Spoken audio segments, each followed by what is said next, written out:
Oh, man, I had about enough pumping the primer pump to get the fuel up here. You know, this is a 6.6 turbo diesel, and I crank it up, it stalls. Sometimes it won't crank up at all. When it runs, if it sits overnight, it's not going to crank at all. I have to come out and pump that primer pump. Well, it's a common problem on these diesels. We're going to address it today on Tech Garage. We're going diesel.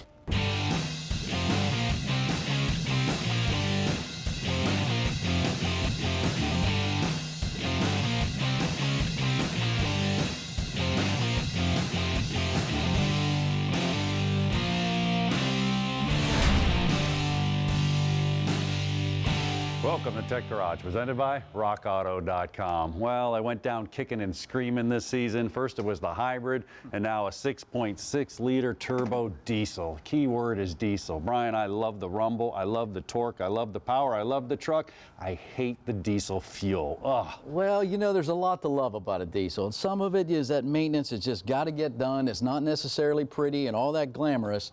This appears to be one of those projects, but you said you had some rough starting symptoms and you heard some air sucking.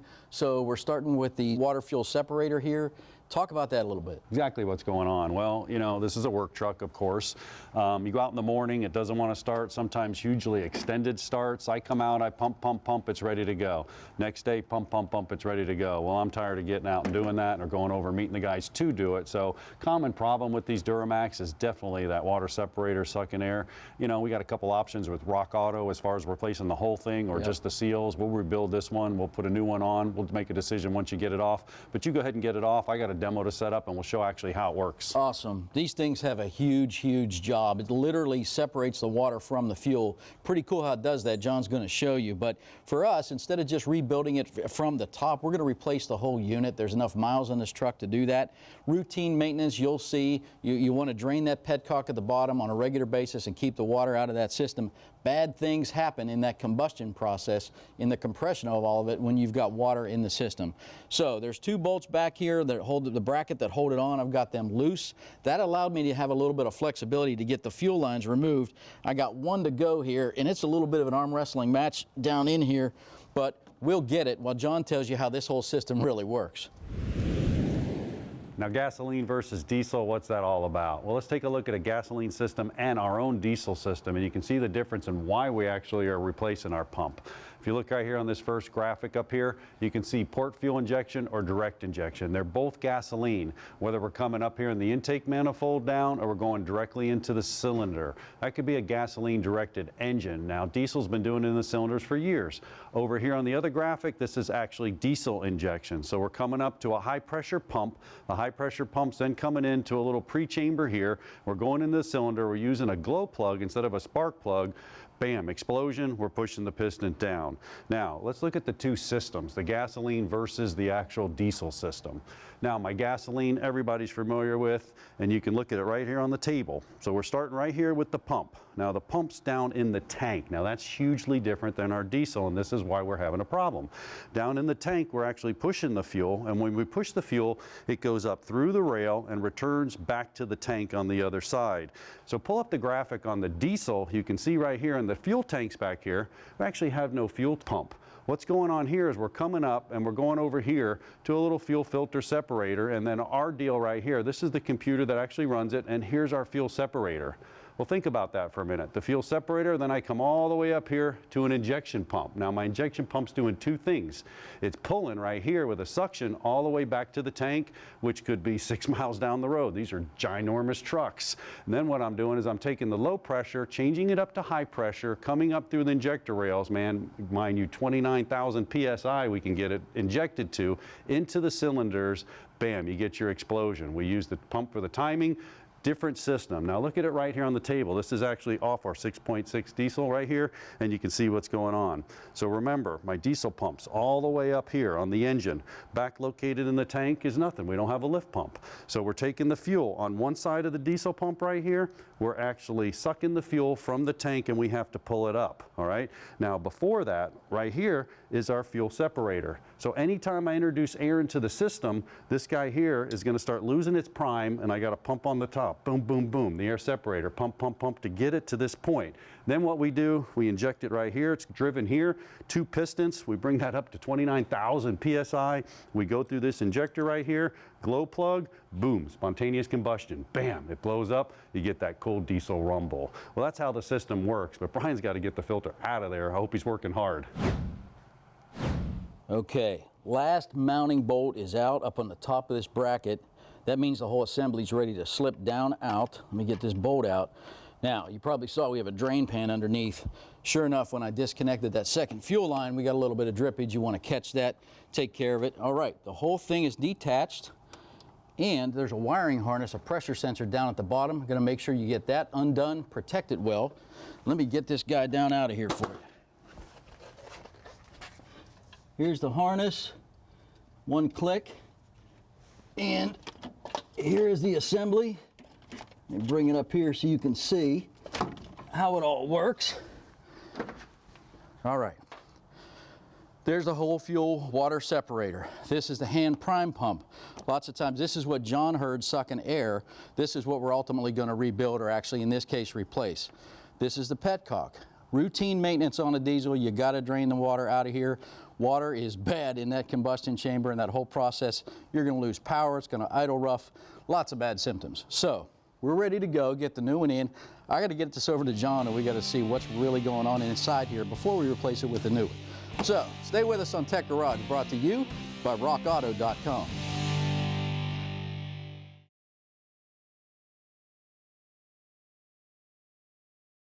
Tech Garage, presented by rockauto.com, is brought to you by Zumbrota Drivetrain, remanufacturing redefined.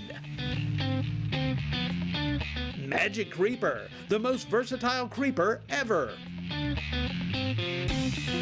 And by rockauto.com, all the parts your car will ever need. Welcome back to Tech Garage, presented by rockauto.com. Now, just like Einstein, we're all about education, so we're going to take a look inside one of these jokers. There you go. I'll tell you what, I put this mounting bolt back in, got it in the vise so I could secure it, used a strap wrench, and I broke this guy loose. There you go. So we're loose. Tighten it up for a second. Yeah. Check this out. Here's our primer, so I'm priming it. I get some, sometimes I don't. Oh, look, made a little fuel, cool. Yep. So it'll work intermittently. That's probably where we're sucking the air for sure. The difference is if I take this one here and I pump it up, you hear that? That's what we need right there. Exactly, All cool. right, there's your rebuild. I'm going to get this guy reinstalled. Perfect. Well, you know, Rock Auto is awesome because we have the whole kit right there he's going to reinstall, or for a few bucks, you can just go ahead and rebuild this. It's not too bad. Now, I got a little T20 Torx. You can take it apart. I'm just going to blow it apart real quick with our little ratchet here so you can see what's going on. But before we do that, I'm going to switch over here, and you can see there's actually instructions that come in the kit, which is super nice, super easy to do. There it is, all lined up. There's the O-rings, and we're off and running. So there's a couple T20 Torx on the top here. I'm going to pull these out. And then when I pull those out, you'll see exactly what's going on with our truck is that the seals inside of here are bleeding by. There it goes. Now hold on to it because there's a little spring pressure I'm going to show you. Right here is the spring. Take the spring out. There's the little pump and the seals inside of there that actually does it. Here's the spring located right here. So I'm going to remove the spring. And then you got these 2 seals right here. Now these are the seals and these rebuild seals. This is important because you got lip seals and you want the cup facing up and the bottom one facing down because that's what's creating that prime. That's what's going on to get that suction in there. So what I'm going to do is I'm going to pop these off and just go in here with a little pick and get underneath there if you can. Just be gentle. This is a plastic apparatus all right here in suction, so I can pull these off. Once I get these off, I can go around and work them up gently. I don't want to scratch or gall the surface here we're working on. So I'll pull that one off, and then we'll go down and we'll get the second one off down here. And once again, this is our whole prime here. Now I got a little fresh motor oil right here. I'm going to take a couple squirts, put it on my finger, get the seals all lubed up. So when I'm putting them on there, they're in good shape. Okay. Now the lip seal is located right here. You want the lip seal down on the bottom one. So I'll work that one on. So it's going down on the bottom one. We'll go all the way down to the second one down there. Walk it down. Just be gentle. Get the seal in the facing down position all the way around. Once you get it down there and in the groove, you want to come back and just make sure it's all the lip seals open on the bottom portion. Be careful, don't rip it. Pick it through there. All right, and then we can do the same thing. Now this lip seal here is going to be on the top portion. Now when that's on the top portion, it's actually going to come through here, and that's going to create the vacuum for the pumping to get our fuel on there. All right, now we can just put this back and torque it to specification, but there's a couple seals I want to show you on the bottom. So if I go to the bottom here and I pull off the other portion down here, 2 Torx is down here, 20 Torx is once again, and then be careful here as well. All right, a little bit of spring pressure right here, and a check ball. You can see it right here. The little check ball, be careful, take care of that. And located right here is another little O-ring. So this O-ring here, they all come in the kit. You can put that on there like that. And then what you want to do, once again, just lube everything up. Pretty simple process. And like I said, just follow the instructions. I mean, they're all right there. It goes just like that. Also on the top right here, you actually have a valve right here. Rock Auto in the kit gives you a nice brass one that's not going to ream off. Take that out, replace that. On the bottom here, I'm going to fix these seals, they're a little contorted, I'll get them right. But you can pull this bottom piece off as well. There may be an O-ring under there, but you don't want to mess with this. That's a non-serviceable device. So what we do is we'll get this all tightened back up. We'll have a spare. It's pretty cool. Or you can put it back on your truck and you'll be in good shape. You won't have a hard starting problem. Let's check in with Brian. He's moving along pretty good. Well, it's good to see that rebuild process isn't all that bad, but I'm happy we're putting a whole new system in here. This truck was a prime candidate for it. It's a work truck, high miles. So what I've done here is I've got all these cooling lines, everything I can loosened up, clamps are loosened to give me every opportunity to not damage any of the connectors or the petcock valve as we go down in. So I'm going to hang the new assembly filter separator right here. I'm just going to take one bolt and go finger tight to kind of hang it in space there, so that I can reconnect those fuel lines. The fuel lines, you don't want any leaks. You got to get those clamps seated right. And again, access, biggest challenge. Not all that complex. And of course, you see that open end wrench laying there? That's the only thing that works in this tight space, is one flat at a time. So take your time, get it right, and then I'm going to begin the process of reconnecting the fuel lines. Now I cheated, I put a little bit of silicone lubricant there so they'd slide up on you. Want to cross that shoulder, you got to get the clamps right. Last thing you want is any kind of a leak.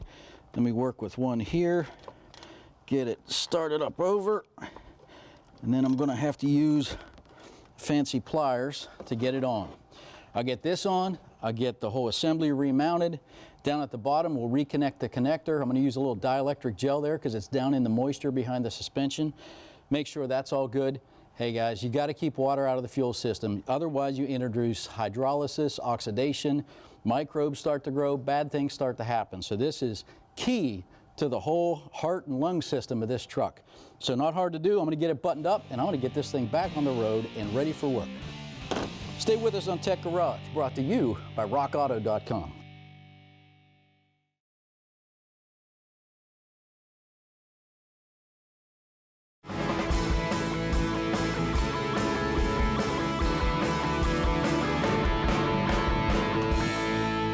Welcome back to Tech Garage, presented by rockauto.com. This week we're going to dive into the diagnostics on Garage Ed when it comes to the charging system.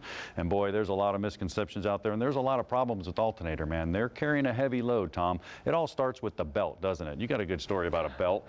I have a full-size Dodge van, and when I turned on the air conditioner, when the alternator cycled, I was hearing noises, squealing, clunks.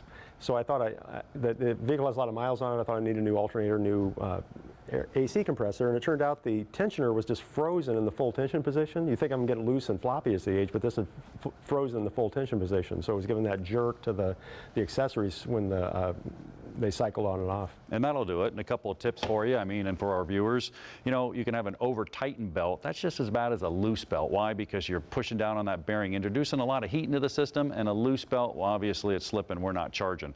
Also, some voltage tests we can do. Now, we said in a show before that actually it only produces what the battery needs, right? So we can demonstrate that. We'll go ahead and we'll fire this thing up in a second here, but let's go across the battery. A lot of guys do this right off the bat. You see that the battery has about 12.65. Tom, if you fired up the car. We can see we start charging right there. So we're charging, we're putting it up. That's great. A couple other tests we can make. You can shut it off for a second. A couple other tests we can make is voltage drops, just like we did on that starter system. This is pretty cool. So if you go to the positive side there, and I go to the positive, and once again, we want it to run through, so fire it up. We don't have much of a voltage drop, less than 5/10. That's good. A half a volt is good, all right? Then what I'll do is I'll switch to the negative, and you touch the case. And if you touch the case, we have less than 1/10 of a volt. So 5/10 in the whole system, we're okay there. But if we were dropping voltage, that would be a problem, wouldn't it? Right, that would tell you the wiring is frayed, your grounds are bad, so you're not getting the input and output to your alternator that it needs. Exactly. I mean, that's a wiring problem. Now, another test we can do, and this is really cool, Tom, if you would hook it up to the output, we want to show the amps that this thing's developing because, you know, it may put the voltage out, but it may not be able to put the amps out. So this is an amp test. So if I switch this thing over to amps right here, let me turn it off and on. Okay, over to amps. There we go. And Tom, if you fire it up, but before you do that, I'm going to sneak behind here and I'm going to load up that battery and I'm going to watch how much this alternator outputs. Man, we can almost shut this thing down. Go ahead. So we're producing about 20 amps at idle. I said it only needs what the battery actually, it only put out what the battery needs. Watch this. I start loading up that battery. Hear it singing? Woo, shut it off, we're fixing to blow a fuse. Imagine your motor doing that when it's actually loading up on that. I mean, that's not only gas mileage, it's killing the alternator, isn't it? Right. All right, cool. Now there's other components on there. It's called a decoupler pulley and stuff. Tom, you got a lot on Rock Auto. Why don't you get that set up and I'll show our viewers a decoupler pulley. This is important. Now over here I have an alternator that has a decoupler pulley and that's located right here on the top. Now important, if you have a decoupler pulley, you need to replace it with one. If you don't have one, you can't add one because it's part of the accessory belt drive system. And I can show it to you right here. If I pull it off, you look right here. It's located on the top. It's what drives your belt. Now here's a blown out version of it, which is really cool because it's really just an actual second tensioner on there. It's spinning. And if you have to pull it off, you're going to have to go to Rock Auto because I got this set right here from rockauto.com and that's going to pull that decoupler pulley off and separate it from there. You can't do it any other way. Now you can see this alternator is all dirty. The mounting bracket could be broken. It's all part of the ground system. You have to make sure it's grounded. You have to make sure it's a good contact to keep your alternators clean or you're going to have premature failure. You're going to be replacing it way too early. Now this decoupler's pulley is really cool. Tom's got a bunch of them on Rock Auto. Let's check it out. Tell us about rockauto.com and the decoupler pulleys. With the new alternators that are producing 200 amps, there's an amazing amount of torque going on that pulley, so you need to absorb some of that tension. You need a clutch so it doesn't jerk the component, jerk the engine. So you have the decoupler pulley. And something to watch for, we do twice a month we do a newsletter where we have little tips, and something we did was in one of our newsletters we showed for the Ford 4.6 liter, the alternator was put on a lot of different engines over a lot of different model years, and the alternator had the same mounting brackets for all the different years. So I have three that all fit the 4.6 liter, but some of them have a decoupler pulley and some of them don't. If you go to a traditional parts store, they may say, hey, this will work. You don't want the one that'll just happen to bolt on. You want the one that has the pulley that fits your car. Otherwise, the tension will be wrong. Your check engine light might come on. Your battery won't charge properly. It'll create all sorts of problems. You come right back because there's more Tech Garage presented by rockauto.com right after this break.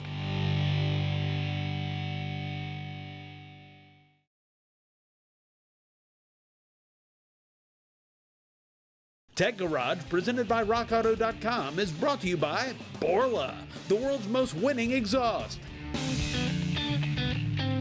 Custom Auto Sound, the originator of classic car OEM fit radio since 1977. And by rockauto.com, all the parts your car will ever need. Welcome back to Tech Garage, brought to you by rockauto.com. Best segment of the week, the video question of the week. This week we've got Reed, who's having a tough time staying cool. Hey Tech Garage, I got these gauges hooked up here. It's showing good pressure, and I don't want to add any refrigerant and it's not blowing cold air. Could you help me out? Well, great job, Reed. I see you got gauges hooked up. That's step number one. Awesome. But when you hook them up, you know, you're probably reading ambient temperature, and we can demonstrate it right here on the Firebird. Brian, why don't you show it how to hook it up? Here's a low pressure port, seat it down there. Okay, our gauges are good, but the key is you got to do this with the engine running. Yeah, and you can see right here, we got the same thing as you, Reed, basically 60 degrees in here. Yours was a little higher, but depends on temperature, 60 and 60 on both sides. Well, it's not running. The key here, we have to run it and see if the compressor's working, and, you know, there could be air in the system as well, either or. Yeah. We got our trusty assistant, Abante, my favorite guy. Crank it up. Max AC, coldest setting, fan on high. All right, there it goes.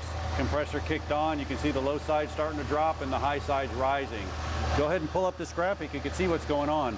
Your gauges should be somewhere in the 30 to 35 range, the high side up about 200 to 225 on a normal system. Now, if you go to the right over there, you can see high and high is usually overcharged, or you got some airflow over the condenser restriction. Because both sides are going high, the system's getting hot. Now, if they're both low, you're probably low on refrigerant. When it's low on refrigerant, both gauges will read low, but the compressor has to be running. Now, the last one's very symptomatic. You got a high low side and a low high side. Well, that means the compressor's not working. It's not actually pulling in on the low side or pushing on the high side. That'll help you out immensely. And you would see that duty cycling, you know, if you were running the system, you would see and hear the evidence of that actually not running. And if you've added any refrigerant, in the last year or so, it's possible you've got some air in the line, creating more imbalance. That's something to watch out for too. That's for sure. Now, our diesel went really well, man. I have to tell you, I know you drove it out of here, but I went down to the physical plant the next morning. It started right up. You know, next day, a few hours, started right up. We fixed the problem. Awesome. Yeah, that was a biggie. You know, that don't forget, drain that water fuel separator petcock every time you do routine maintenance on your diesel. Got to do that. Yep. And we went diesel, so stick around for next week. We're out of time for today, folks. So join us on Facebook, Twitter, YouTube. There's great stuff coming. We even got more on Tech Garage next week. We'll see you then for more Tech Garage presented by RockAuto.com. Production assistance for Tech Garage is provided by Chewala College, located in Marianna, Florida. Founded in 1947, Chewala was ranked recently as one of the top 3 community colleges in the United States.